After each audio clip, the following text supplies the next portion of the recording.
I mean, you don't know the reason behind it naman, and it's a blessing na isinilang ako sa mundong to. Pero talagang hindi ko maiiwasang magtanim ng sama ng loob kasi bakit pa nila ako ipapanganak if ipagpapalit lang naman nila ako sa maliit na halaga. And isang malaking factor din is kung kanino nila ako naibigay. Kasi sa case ni JV, grabe, di ba?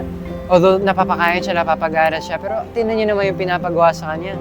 Pinagbibenta siya ng droga, di ba? Pinapahirapan siya, binubugbog siya. Pero if naibigay naman ako sa, maayos na pamilya, very loving family, so at some point, magiging grateful na rin ako. Yeah, mapapatawad ko rin naman yung mga magulang ko as long as, talagang harapin nila yung kung sino talaga ako, kung ano yung nangyari sa anak nila. Masakit yun eh. Kahit siguro sino masasaktan kapag malaman yung totoo. Lalo na yung nagtiwala, tapos parang lumaki pala siya sa isang kasinungalingan. At my age, siguro, at 50, kung malaman ko yun, siguro magkakaroon of course ako ng sama ng loob. But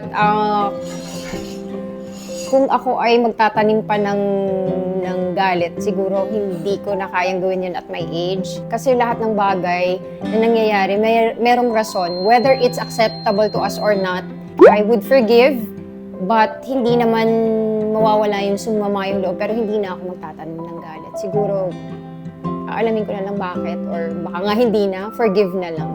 Hahanapin ko yung tunay kong mga magulang at ipa-flush ko sila sa toilet. Hindi. Wala ka na magagawa kundi tanggapin ang buhay, di ba? So, I guess tatanggapin ko lang ang binigay sa akin ng tadhana, di ba? Buti na lang, kamukha ko tatay ko, kaya alam kong hindi ako ampon. May eksena nito sa MPK episode na to, nung sinabi sa kanya na, ayun, ampon nga siya at pinalit siya because of drugs. Grabe yung luha, yung emosyon na naramdaman ko. Parang gumuho yung mundo ko. Yun yung naramdaman ko sa eksena na yun. Parang ganun yung naramdaman ko nung nangyari yun with my dad. Hindi niya ako literal pinaampon, pero iniwan niya ako because of drugs. Ayun, so masakit siya kasi ito yung tao na akala mong mapagkakatiwalaan mo. Ito yung taong akala mong mag-aalaga sa'yo, magpapalaki sa'yo. Pero hindi pala iiwan ka rin pala niya. So ayun. Pins ko, nakakaba naman yung question mo.